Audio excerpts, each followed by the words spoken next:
പേരുമലയിലെ വീട്ടിൽ ഇനി താമസിക്കാനില്ലെന്ന് അഫാന്റെ മാതാവ് ഷെമി. ആശുപത്രിയിൽ നിന്ന് ഡിസ്ചാർജ് ആയതിനു ശേഷം ഭർത്താവ് അബ്ദുൾ റഹീമിനോടാണ് ഷെമി ഇക്കാര്യം അറിയിച്ചത്. ഇതിനു പുറമെ വെഞ്ഞാറമൂട് സെൻട്രൽ ബാങ്ക് ജീവനക്കാരിൽ നിന്ന് വായ്പ തിരിച്ചടയ്ക്കാൻ നിരന്തരമായ സമ്മർദ്ദം നേരിട്ടിരുന്നതായും ഷെമി പറഞ്ഞു. ജീവൻ മരണ പോരാട്ടത്തിനിടയിലെ 17 ദിവസത്തിനു ശേഷമാണ് ഷെമി ആശുപത്രി വിട്ടത്. കൊടും ക്രൂരകൃത്യത്തിന് 23 വയസ്സുകാരനായ മൂത്ത മകൻ അഫാനെ പ്രേരിപ്പിച്ച സാമ്പത്തിക പ്രശ്നങ്ങൾ വിവരിക്കുന്നതിനിടെയാണ് ഷെമി ഇക്കാര്യങ്ങൾ ഭർത്താവിനോട് പറഞ്ഞത്. സെൻട്രൽ ബാങ്ക് ശാഖയിലെ ജീവനക്കാർ 8 ലക്ഷം രൂപയുടെ വായ്പ തിരിച്ചടയ്ക്കുന്നതുമായി ബന്ധപ്പെട്ട് നിരന്തരം സമ്മർദ്ദം ചെലുത്തിയിരുന്നു. സെൻട്രൽ ബാങ്കിൽ നിന്നെടുത്ത വായ്പ തിരിച്ചടയ്ക്കാൻ 4 ലക്ഷം രൂപ റഹീം വിദേശത്ത് നിന്ന് കുടുംബത്തിന് അയച്ചു കൊടുത്തിരുന്നു. എന്നാൽ ഇതിൽ 2 ലക്ഷം രൂപ മാത്രമാണ് ഷെമിയും മകൻ അഫാനും ബാങ്കിൽ തിരിച്ചടച്ചത്. ശേഷിച്ച പണം എന്ത് ചെയ്തെന്ന റഹീമിന്റെ ചോദ്യത്തിന് ഭാര്യ വ്യക്തമായ മറുപടി നൽകിയില്ല.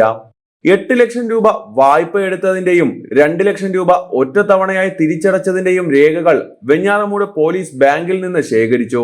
പേരുമലയിലെ വീട്ടിലേക്ക് ഇനി താമസിക്കാനില്ലെന്ന് ഷെമി വ്യക്തമാക്കിയ സാഹചര്യത്തിൽ മാനസിക നില വീണ്ടെടുക്കുന്നത് വരെ ഷെൽട്ടർ ഹോമിലേക്ക് മാറ്റുന്ന കാര്യമാണ് ബന്ധുക്കളും പോലീസും ചേർന്ന് ആലോചിക്കുന്നത്. അതേസമയം കേസിൽ കൂടുതൽ വിവരങ്ങൾ പുറത്തു വന്നുകൊണ്ടിരിക്കുകയാണ്. ബന്ധുവായ പെൺകുട്ടിയെയും പിതൃ മാതാവിനെയും കൊലപ്പെടുത്തിയ ശേഷം സ്വർണം തട്ടിയെടുക്കാനാണ് അഫാൻ ആദ്യം ലക്ഷ്യമിട്ടിരുന്നതെന്ന് സൂചന ലഭിച്ചു. പെൺകുട്ടിയുടെ മാല തട്ടിയെടുക്കുക എന്ന ലക്ഷ്യത്തോടെ സമീപിച്ചെങ്കിലും ശ്രമം വിജയിച്ചില്ല. കടമായി മാല വേണമെന്നും ക്ലാസ് കഴിഞ്ഞ് നെടുമങ്ങാട് വഴി വന്നാൽ മതിയെന്നും പറഞ്ഞെങ്കിലും കടം നൽകാൻ പറ്റില്ല എന്നറിയിച്ച് പെൺകുട്ടി ഒഴിഞ്ഞു മാറുകയായിരുന്നു.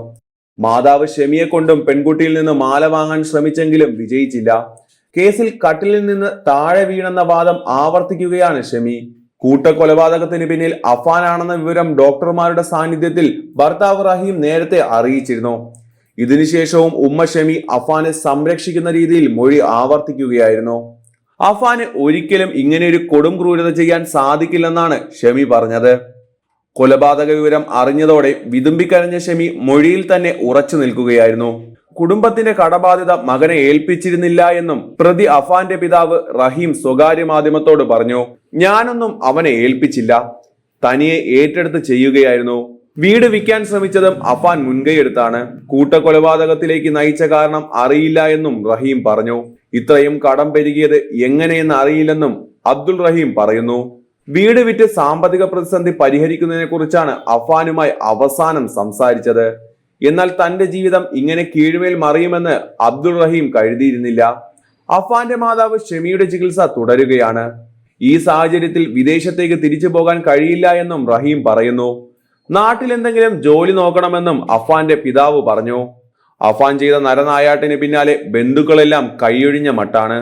സന്തോഷം നിറഞ്ഞ ജീവിതമായിരുന്നു തങ്ങളുടെ കുടുംബത്തിൻ്റെത്. കോവിഡിന് ശേഷമാണ് തനിക്ക് സാമ്പത്തിക പ്രതിസന്ധി ഉണ്ടായതെന്നും അദ്ദേഹം പറഞ്ഞു.